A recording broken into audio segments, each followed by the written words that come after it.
You're watching City Channel 4, your window to our community.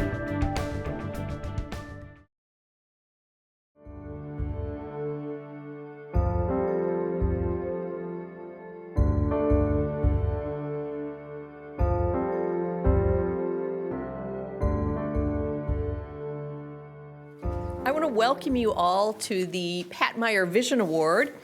We are very happy that this is the 18th annual Pat Meyer Vision Award, where we recognize the efforts to try to combat domestic violence and specifically recognize some individuals as well as some businesses or organizations who have really done an outstanding job in trying to fight and stop domestic violence in our community.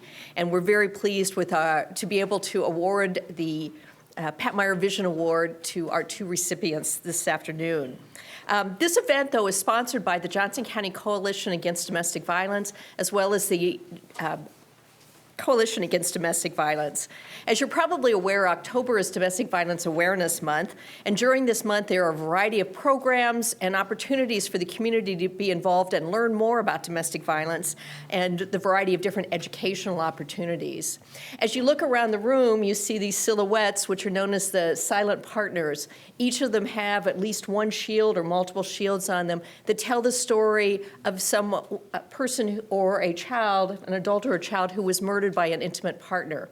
And also on your tables are, in hot pink, are the stories of different women who have been murdered by their intimate partners in Iowa since 2009. Unfortunately, there are quite a few of those, as you see around the room.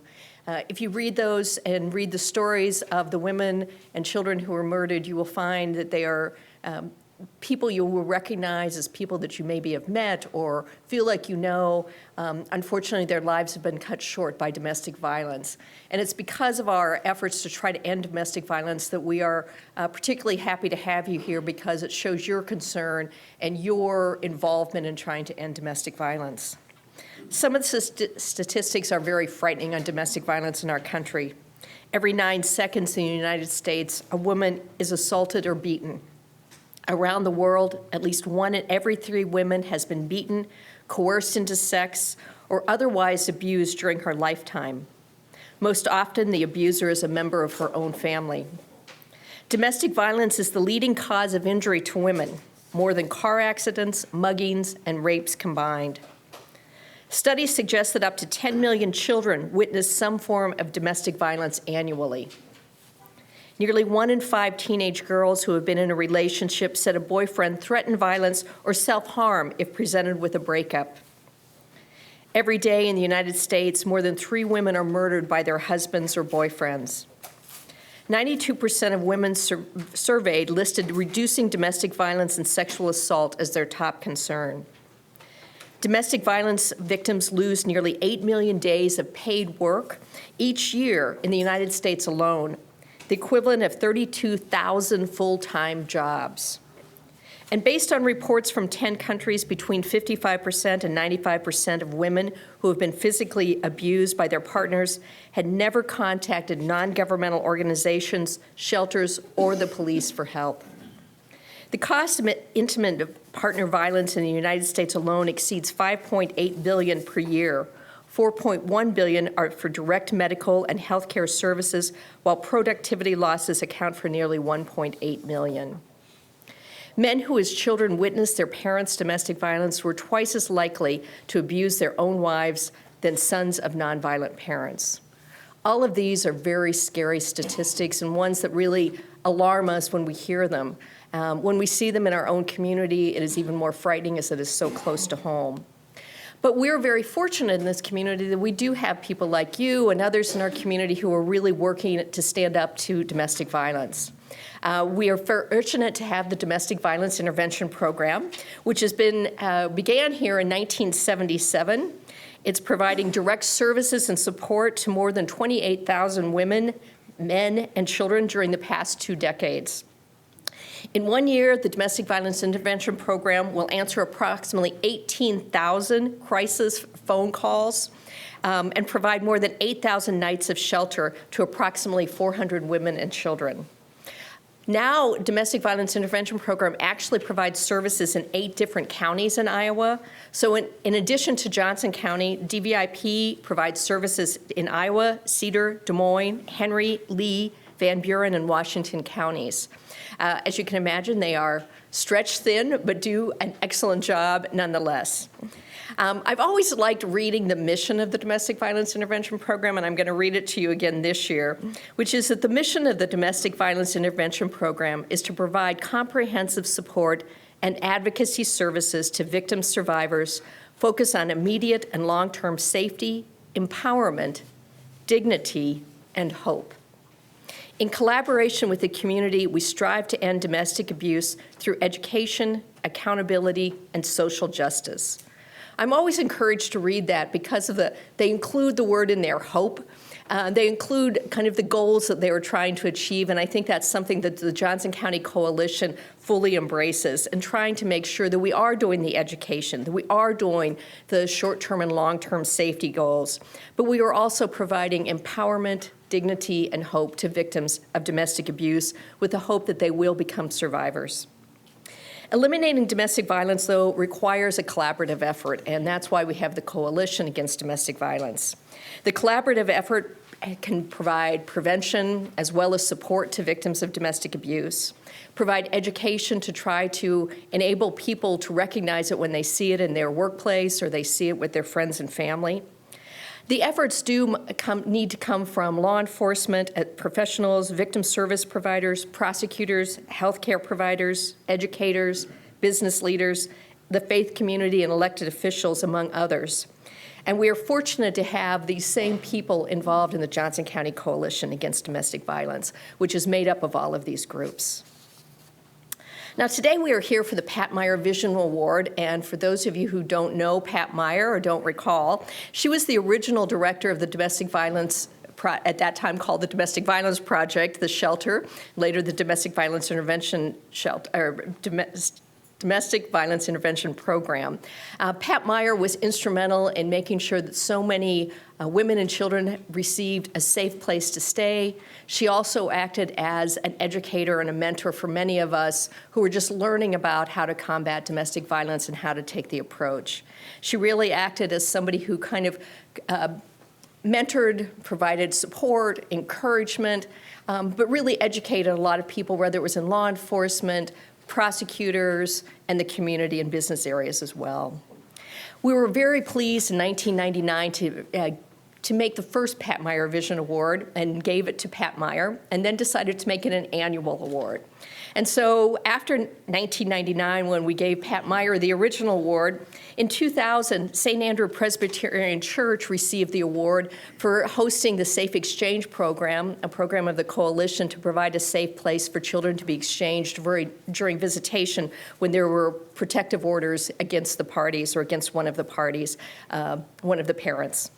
In 2001, Stephen Treves from the Community Mental Health received it. He was part of the BEP, or Batters Education Program Advisory Board, and had done a lot to work with providing services to victims and making sure that we were also trying to reform and change the acts of the batterers.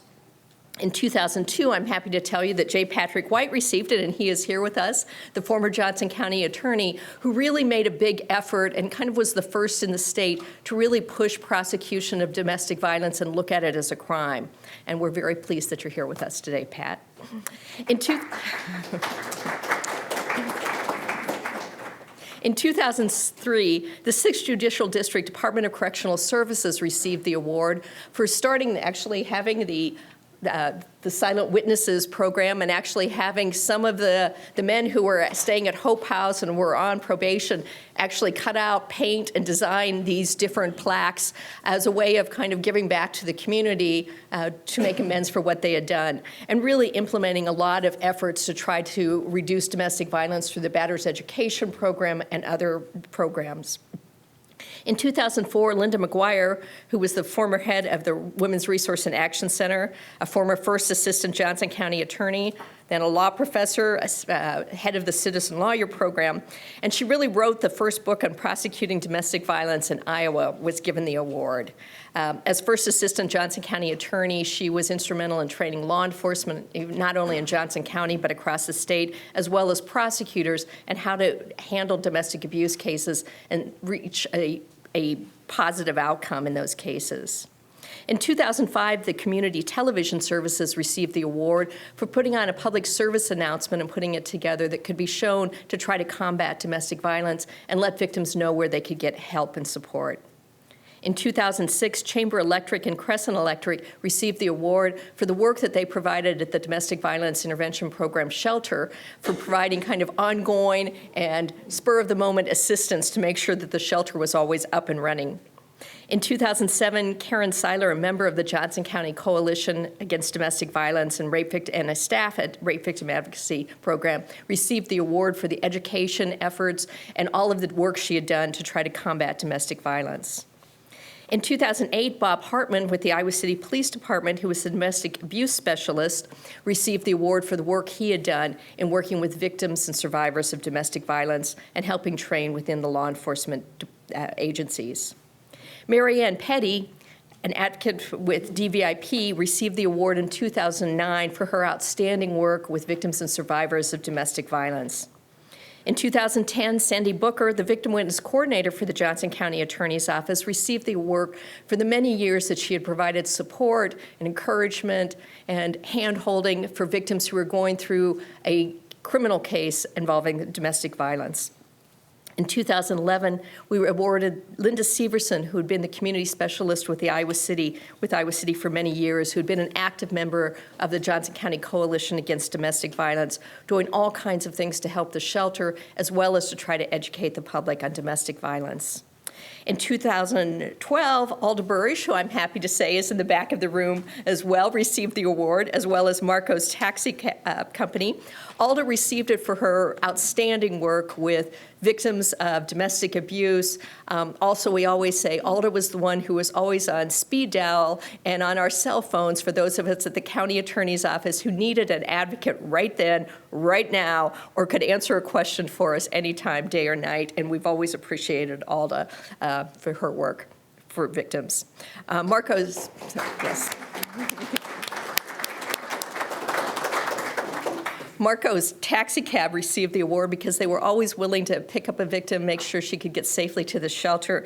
And I still love the story how they went out in the middle of the night when a child at shelter wouldn't stop crying, and they went out and bought a binky for the child and took it to the shelter so that the child could be calmed and soothed during the night.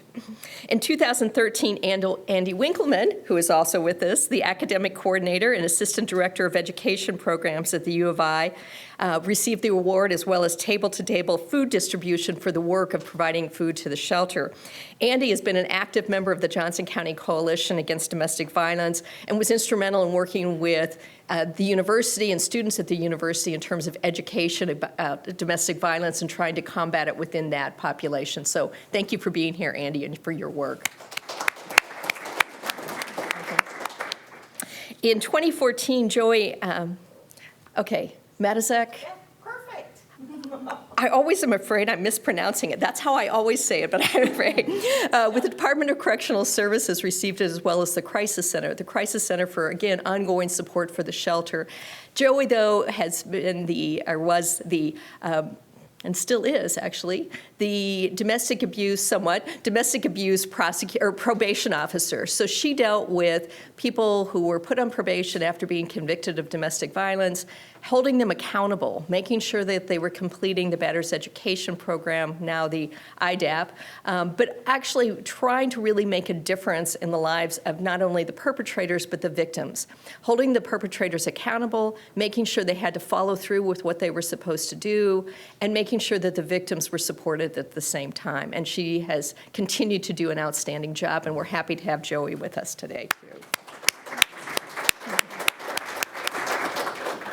In 2015, Hy-Vee received the award for allowing there to be the variety of different fundraising opportunities and food collection programs at the various Hy-Vee stores around Johnson County, where much food and other supplies have been collected by the community for the support of the Domestic Violence Intervention Shelter. And additionally, though, Scott Stevens from the Iowa City Police Department, who has been the ongoing domestic abuse assigned police officer, I don't know what your specific title is, but domestic abuse investigator. And we have just really come to appreciate Scott and all the work he does, goes above and beyond to make sure victims are safe, following up with all domestic violence calls to the Iowa City Police Department, making sure that victims have the services they need, that they're connected with the community, that they understand what's happening, and trying to make sure that they are as safe as they possibly can be. And we really appreciate your efforts and thank you very much for continuing them. Scott, thank you.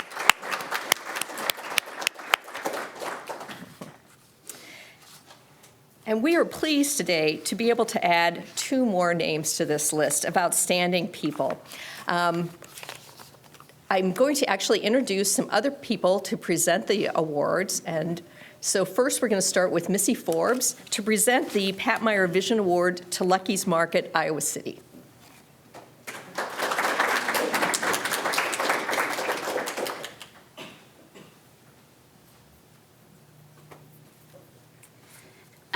Lucky's Market has been a great philanthropic addition to Iowa City since its opening last summer.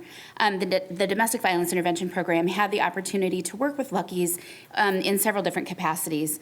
First, Lucky's graciously donated over a dozen or so pizzas to our shelter one day when the water had been turned off for repairs, and we were very pleased that they were so willing to do so. Next, we partnered with them last October during their Community Impact Day, where they donated 10% of their sales back to the Domestic Violence Intervention Program. This generosity resulted in a $2,000 donation in which we were able to purchase an indoor play structure for our youth program. Over half of our shelter population is generally children, so this is the success of that partnership of the Community Impact Day was a huge success for our youth program and made a big impact at shelter. Most recently, DVIP was selected to be one of the Bags for Change recipients, where each quarter 3 nonprofits are selected to receive bag credit donations, and we'll hear more about that in a few minutes. Lucky's Market also matches the donation of the what is collected into the bags. We would like to thank Lucky's Market in Iowa City for valuing the work we do to end domestic violence and to the support that you show to our victims in the financial support that you continue to give to DVIP.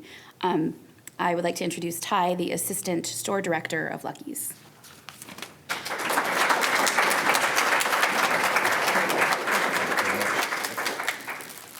Good afternoon, everyone. Thank you very much. I was hoping to bring some other members from the store here because one of the great things about everything we do in the community is trying to share it with our staff and show them that the hard work that they do and everything we do comes back, and to show them the fulfillment of this. As my role as assistant store director, one of the most rewarding parts by far is being kind of the community outreach liaison in the store and helping organize all these things. So unfortunately, due to a series of unfortunate events and unforeseen circumstances that I will only chalk up to being, that's the grocery business for you, I'm here by myself today. But I want to thank DVIP for this. This is excellent, and really the honor's all ours to be able to work with you guys. Like she mentioned, our Bags for Change program, which is currently going on, is something that is a great way to raise money in the community, where if you come in, you use a reusable bag. It doesn't have to be ours. It can be from another grocery store as well. We will give you a wooden token at checkout, and then you can choose any of 3 nonprofits that equals a dime, and you can choose which nonprofit you would like to support. And a lot of people will come in and obviously alternate, and each time they're in, they'll do a different one. And then at the end of the quarter, we match that total donation. We add it up every day. And at the end of that, we then double it and cut a check for the local nonprofit. And one of the great things about that is it's voted on social media by the community. People nominate the nonprofits to be a part of it, and then we'll pick the top 3 nominees and we'll put that up on social media for people to vote. So that not only tells us that it's a great organization to be a part of, but it's something that's important to the community as well. So we've really enjoyed the partnership with DVIP. It's such a great cause, and this is, I'm looking forward to going back and sharing this with the rest of the staff. So thank you very much, everyone. What's that? Oh, excellent. This one? Yes. Excellent. Thank you very much.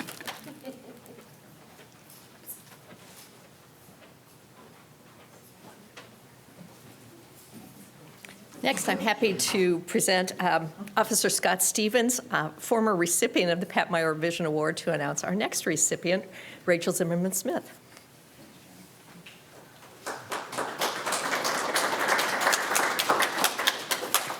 Thanks, everybody. As Janice said, my name is Scott Stevens. I was the recipient last year, very humbled and honored to receive the Pat Meyer Award. Really, I was.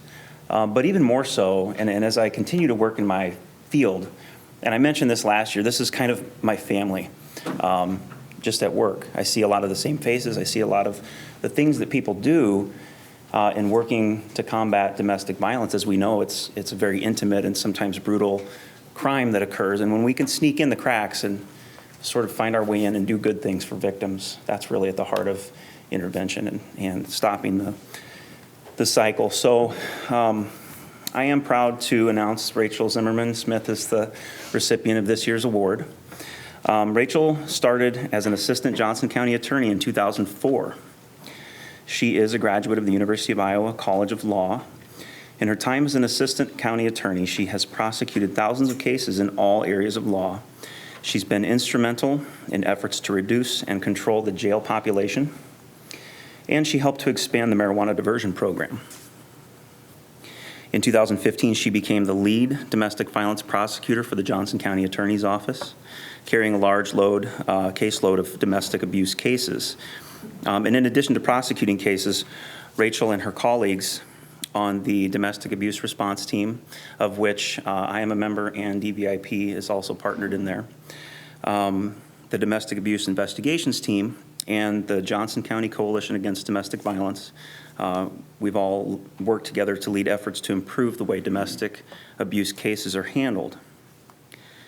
These initiatives that Rachel has helped to create hold offenders accountable with us, while at the same time ensure that victims are kept safe and protected.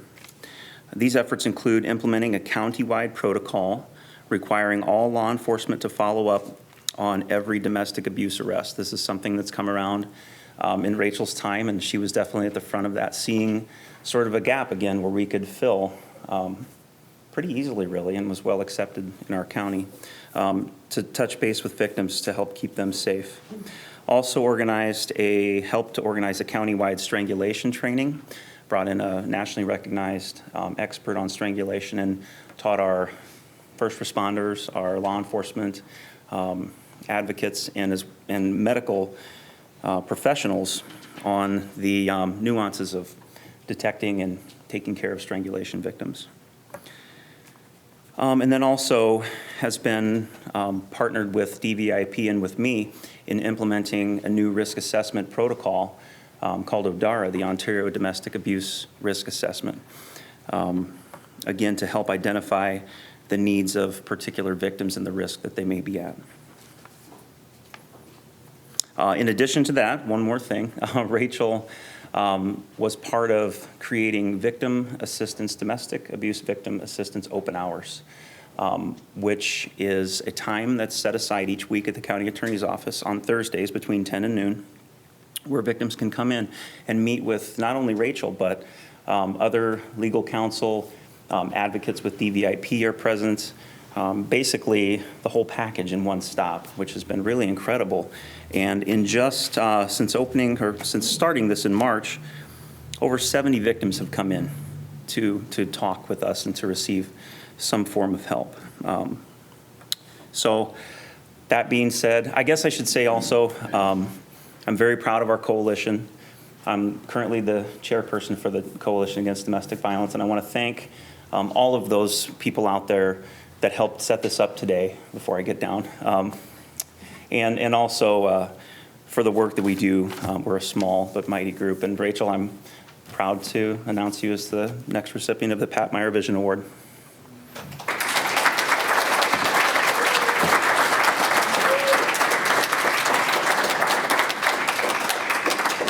Congratulations. Thank you, everyone. It's nice to be recognized. When Janet somehow talked me into taking the domestic violence caseload, not sure how she did that. She's a good lawyer. She has some good arguments. I said, okay, I'll do it. It'll get me in courtroom. I'll do some more trials. It'll be fun. Don't know why I thought that either. But and then the next day she brought in a plaque that I didn't know goes along with whoever does domestic violence prosecutions in our office. And it says, "Welcome to the world of domestic violence prosecution." And then it says some Latin phrase I think it says, "Everybody hates us and we don't get paid much." Is that fair? So it is really nice to be recognized for the work that I do, but I really do feel like anything significant that any of us do who do this work, or frankly anything, and any significant change that happens is done with other people. And all of the things that Scott said have been done because of my work with other people. And it's a great group of people, from DVIP to legal aid. Charles Pierce comes to the open hours frequently and provides he's provided legal assistance to several of victims who had immigration problems or custody issues. And it is really a team effort. And also to my colleagues who act as unlicensed therapists and comic relief for me, because it is frustrating work, as everybody here knows. Sometimes we don't get thank you notes very often. But I'd like to actually dedicate this award. Sorry, Zoe. Zoe, my daughter, asked me to dedicate it to her. But I really want to dedicate this award to the law enforcement agencies in Johnson County, because we've asked them to do a lot in the past year. We've asked them to do a lot of work and change the way they do things, extra paperwork, and also just extra contact with victims on a daily basis. And they have never once, I've asked Janet, and I want to thank Janet too, because every time I come to her with some idea, she says, go for it, and helps me make it happen and gives me the opportunity to do that. So she's asked all the chiefs, from the chiefs down to the patrol officers. They have all really just jumped in with both feet and have done an amazing job. And I think it's really changed the way that we've been protecting victims, giving them respect and dignity, and a voice in the process. Even if it's a voice that doesn't always agree with what we're doing, it gets heard anyway. So thank you very much. This means a lot.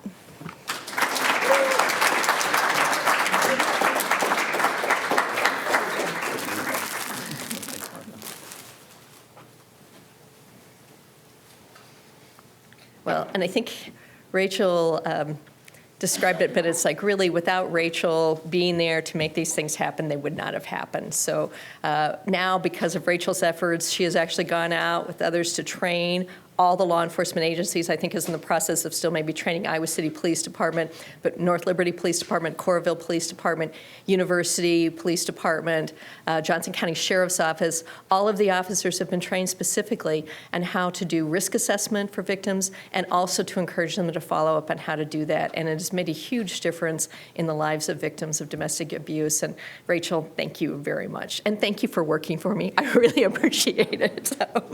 So thank you. I started off in kind of the sad statistics of domestic violence, but I think it's encouraging to hear what's happening, because I think that's what's going to make a change. When I think back to how we viewed domestic abuse even 30 years ago, and even when I was first getting into the legal profession, domestic abuse was only then really being viewed as something that was a crime that needed to stop, that it was not something that would be ignored by law enforcement, ignored by the community, ignored by health professionals.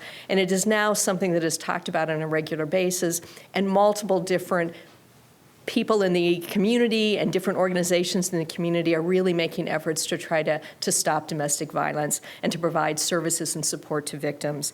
And I think the coalition is a really good example of how people who really do want to see a change can come together and really make huge changes. So I can say from the work of the people that you've heard from today, Rachel, and thanks to Lucky's Market as well, we are making a difference in our community. So congratulations to both recipients. So. Now, I don't want you to leave, though, without thinking that you can do more. A domestic violence intervention program always is in need of funds. They have expanded their services, I mentioned, to 8 counties, and so any contributions you can make to the domestic violence intervention program, those are always needed. Additionally, providing food, other kind of supplies, toilet paper, things like that, just basic necessities that they need at the shelter are always appreciated. You can become a volunteer. They are looking for volunteers to help at the shelter or help in other ways, and I encourage you to talk to somebody here from Domestic Violence Intervention Program if you have an interest in doing that. I also encourage you to speak with your friends and organizations you're involved in. Talk to them about how to combat domestic violence. Talk to them about what they can do. Talk to them about how it is not acceptable to be engaged in domestic violence. And speak out when you see the violence. Let victims know that you're there for them, that you're supportive of them, and let them know what resources are out there. You can really make a difference. So I want to thank you all for being here, and I want to especially thank our recipients for all the outstanding work that you have done and continue to keep up the good work. So thank you very much. We're adjourned.